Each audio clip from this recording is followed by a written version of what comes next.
Almost a year ago, I joined an esports club. There I've learned one important thing. Improving is hard and a lot of people don't know how to do it. I've also seen similar things in my comments, people saying that they're stuck and can't really get any further. So I guess it's time to talk about how to get better at Brawlhalla.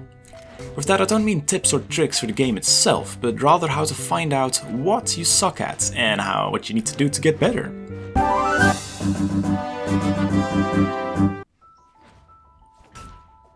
One thing that I want to get out of the way right away is something that I see a lot of people do. Blaming the enemy for your loss. Oh, he kept spamming SIGs, or oh, he kept using cheap scythe combos, or similar things like that. To improve, you need to throw this mentality right out of the window. Improving is centered on you. To improve, you need to play better. To play better, you need to fix what you're doing wrong. Pointing fingers at other people isn't going to get you anywhere.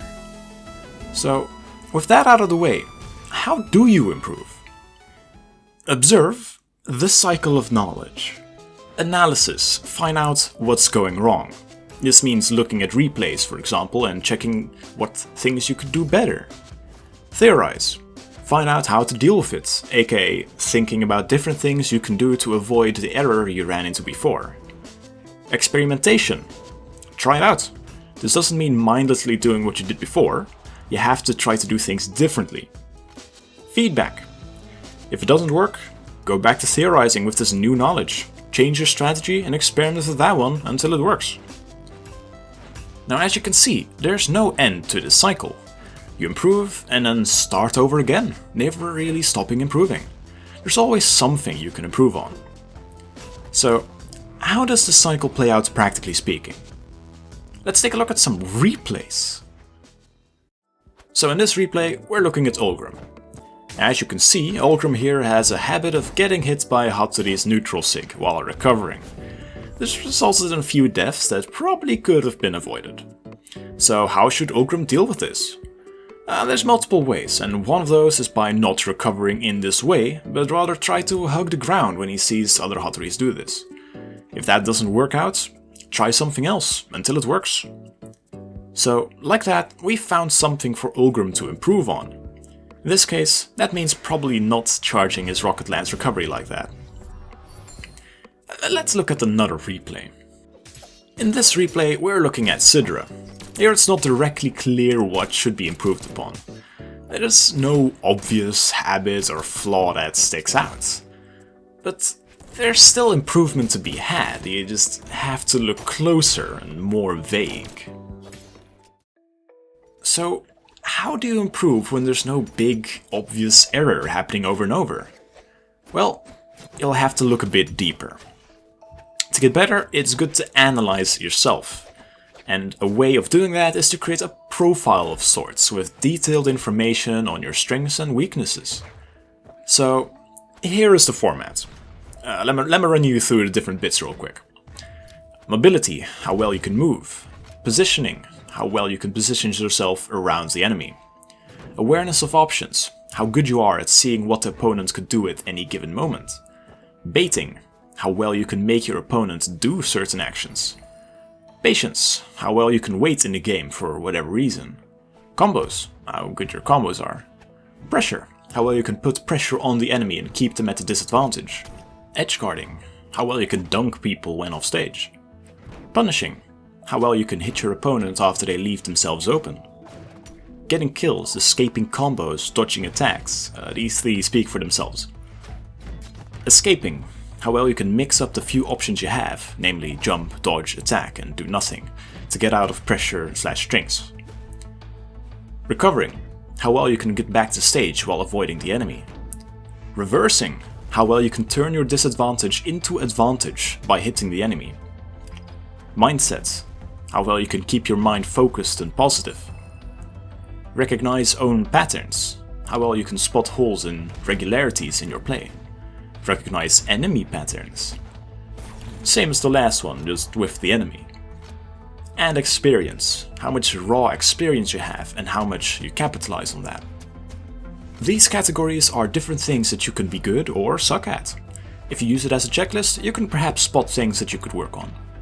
So, while looking at a replay of a fight, or during a fight, if you can handle that, try to figure out stuff like, why did I miss there? Or why did I just die? Or why is he still alive? The answer to questions like that usually points at a flaw in your game plan that you can then try to change. Here you can see that I filled it in for the hypothetical case of Sidra. But of course, you don't have to do this yourself. It's mostly a checklist for things that you could consider. So, for example, looking back at the second replay with Sidra, I noticed that she's lacking a bit in baiting, kill confirms, escaping combos, and experience. Using this knowledge, you can start making plans on how to get better at those. For example, for escaping combos, you should maybe look at the replays and see when you got caught in combos and how it happened, taking note of dodge patterns and other habits. If you analyze that, you might see that you keep dodging in, for example, and you can focus on changing that. But that's just an example. How you need to improve is something you need to figure out yourself, unless you can afford a personal coach or something. A quick way to do this is ask yourself, what went well and what could I do better after the match? So, to conclude, find what's wrong, maybe by using the checklist from before. Think how you can do it better. Try it out. Tinker with solutions until it works. Repeat. Now, one thing that many people, including myself, forget is that you actually need to analyze your replays. If you stick around in the fun experimentation phase all the time, you won't actually really improve that much. You'll have to stop and reflect on your gameplay sometimes to truly improve. This doesn't mean that you have to go ham and watch every single match back. You can, for maximum learning potential, but you can also just check in occasionally after an exciting match or after just getting bodied. You can improve at your own pace. Now, as mentioned before, the cycle of get good never stops. But you have to draw the line somewhere. I'm not training to become a pro, and chances are very good that neither are you. Instead, we all just plop ourselves down somewhere on the ranked ladder and we sit in the place where we like it best. Some people go super hard and have massive dedication, and they can have a good time perfecting themselves in Diamond. Others may have more fun chilling in Gold. Others may just mess around with their friends in Silver, who knows? Different people have different needs and goals. You don't need to endlessly strive to become the best if you don't want to. It's that simple. Sometimes becoming just decent is good enough. Heck, sometimes being bad is good enough. The moral of this is that you need to adapt how hard you're pushing yourself to what you want to achieve. There's no need to grind for hours if you don't really want to. Some final advice I have is to not be too hard on yourself.